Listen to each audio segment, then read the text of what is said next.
میں بڑے بڑے ٹاک شوز دیکھتا ہوں، اس کے اندر یہ ہمارے میڈیا کے لوگ بیٹھے ہوتے ہیں اور بیٹھ کر باتیں کر رہے ہوتے ہیں، یہودی، اس کی آئرن ڈوم ٹیکنالوجی، یہودیوں کا یہ وہ، ساری امت آج 58 حکمران، 58 آرمی چیف، 58 چیف جسٹس، یہ سارے کے سارے، اور دنیا کی سب سے بڑی اسلامی قوت رکھنے والا مصر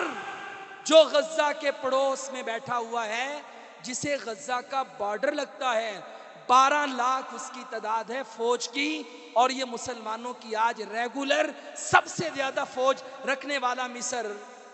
اور آج کے دن 1,80,000 صرف اسرائیل کی فوج ہے، 1,80,000، اس کے مقابلے میں 12,000 زیرو،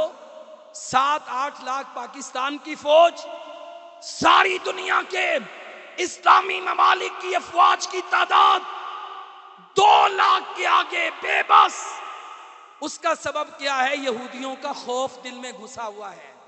اللہ تعالیٰ یہ خوف نکالنے کے لیے پہلے پارے میں چیپٹر بیان کرتے ہیں، لو یعمر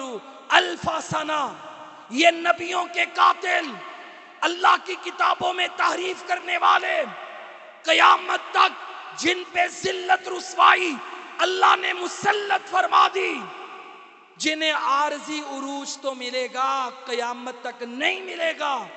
جو ہر یہودی یہ چاہتا ہے کم از کم مجھے 1,000 سال عمر ملے، وہ مرنا نہیں چاہتے۔ چند یرغمالی ہیں حماس کے پاس، روتے پھرتے ہیں یہ لوگ، اتنے بزدل، جبکہ اس کے مقابلے میں ہمارے نبی ہیں، شہادت کے متلاشی ہیں۔ اللہ، اس ذات کی قسم جس کے ہاتھ میں میری جان ہے، میں تیرے راستے میں نکلوں، میں شہید کر دیا جاؤں، پھر اللہ مجھے زندگی دے، پھر میں لڑائی کروں، پھر میں شہید کر دیا جاؤں۔ کہیں اللہ کے رسول کی امت میں جناب فاروق اعظم ہیں، جنہوں نے حیدر کرار کے بعد اپنے دور میں خیبر میں یہودیوں کو ایسی چوٹ لگائی کہ پورے 1900 سال، تقریباً 2000 سال میں ایسی ضرب ان کو نہیں پڑی جو حضرت فاروق اعظم نے خیبر میں اپنے دور میں ان پہ لگائی اور ان کو نکال کے وہاں سے بھگایا۔ وہ بھی اپنے رب سے دعائیں کرتے ہیں، اللہم ارزقنی شہادتاً فی سبیلک، اللہ نبی کے شہر میں عمر کو شہادت کی موت دے دے۔ یہ مرنا نہیں چاہتے اور مسلمان شہادت کے متلاشی ہیں۔ رہی بات ٹیکنالوجی کا خوف، تم نے قرآن میں سورۃ الفیل نہیں پڑھی؟ اللہ قرآن میں کیا کہتا ہے؟ الم ترى کیف فعل ربک باصحاب الفیل،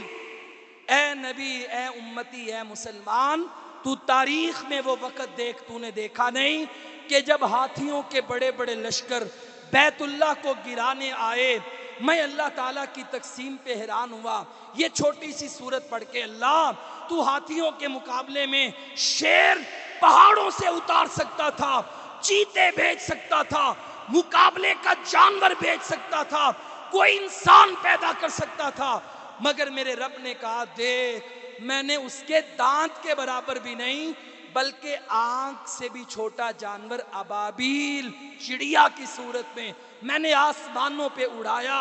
میں اپنی ایئر فورس لایا، انہوں نے منہ سے کنکر گرائے، فَجَعَلَهُمْ كَعَصْفٍ مَّأْكُولٍ۔ 1400-1500 سال پہلے ایسی آسمان سے میں نے بمباری کی، ان کا بھرکس نکال کے رکھ دیا۔ اللہ کہتے ہیں ٹیکنالوجی کا خوف دل سے نکال۔ پاکستان ہو، سعودیہ ہو، حماس نے اپنا کردار ادا کیا، ٹاپ لیڈرشپ شہید کروا دی، لیکن تم مادی اسباب سے نکل کر اللہ کے اسباب پر بھروسہ توکل کر کے تم اپنے F-16 J-F-17 طیارے فضائیہ کے مقابلے میں فضائیہ لاؤ تو صحیح، وہ ابابیلوں کا رب آج بھی تمہاری مدد کرنے کو تیار ہے، لیکن شرط کیا ہے؟ ان تنصر اللہ، تم تو اللہ کی مدد کرو۔